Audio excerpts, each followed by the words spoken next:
From the very beginning, Pure Storage has been rather unique in how we handle storage upgrades by offering white glove service as the de facto method. Oh, hang on.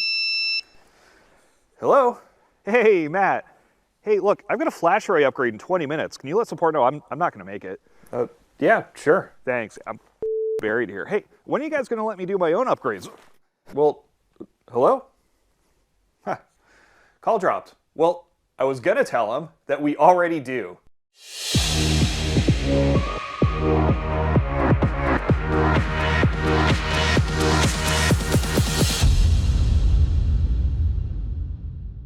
Hey everybody, Matt Bradford here, Director of Technical Marketing for Digital Experience at Pure Storage. Pure recently launched an automated way for you to perform your own FlashArray upgrades. And this is made possible through the Pure One Edge services, which also help facilitate things like automated issue mitigation and policy-based fleet management through Pure Fusion. The Pure One Edge service is disabled by default, but can easily be enabled with these 4 steps. Just make sure your Purity version is at least 6.2.10 or 6.3.1. And if you're all good there, then log into Pure One and under Administration, click on Edge Service and then Request Access. And after some time, you'll get an email saying that your Edge service is ready to go and you can move on to the next step. Next, just log into your FlashArray CLI and enter Pure Support Enable Edge Management and Pure Support Enable Edge Agent Update. And with the Edge service enabled, just log into Pure One and install the Purity FA Upgrade Agent from within the Edge Services page. And once all the prep work is done, then we simply go to the Software Lifecycle page within Pure One. And this is where we would do any upgrade, whether it's a scheduled upgrade or the self-service upgrades.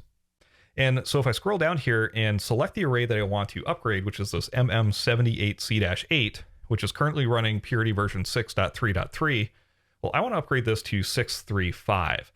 And so the first step here is going to be to run a pre-flight check.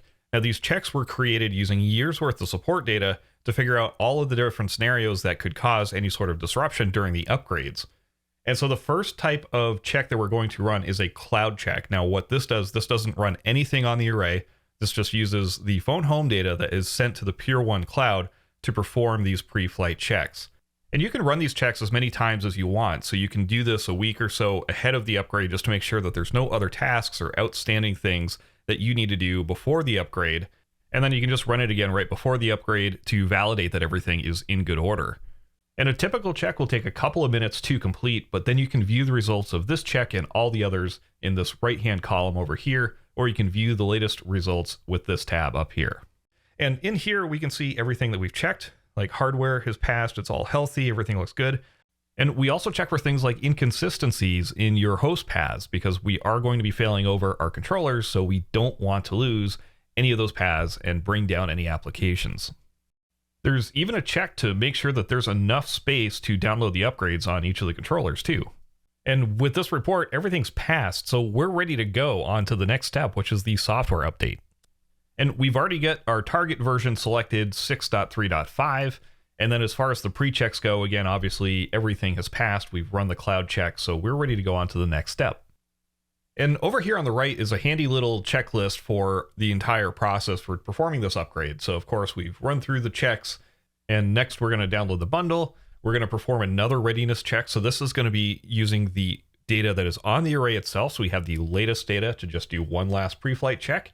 We're going to upgrade the secondary controller. We'll run another check to make sure that that controller is healthy before we fail over. And then we're going to upgrade the new secondary controller, run another check, and then the upgrade is complete. So let's continue through. We'll accept the EULA and we'll download that bundle. But before we make any changes to the array, we have an extra layer of security here with this step-up authentication, which really is just validating that you are who you say you are. So we're going to send a text message to your cell phone, just enter the code here, and then continue on to the next step.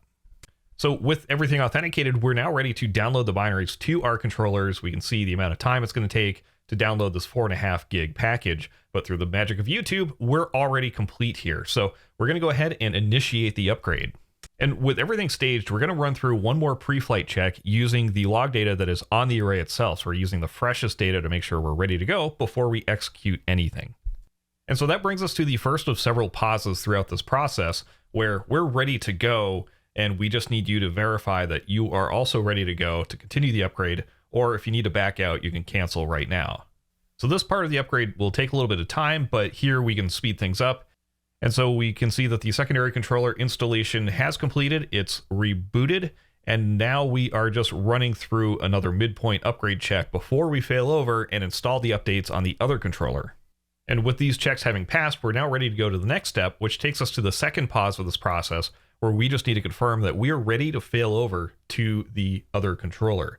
So in here, we're actually performing the failover, and then we're going to install the updates on the new secondary controller, wait for that controller to reboot, and then we're going to run one final check on the array.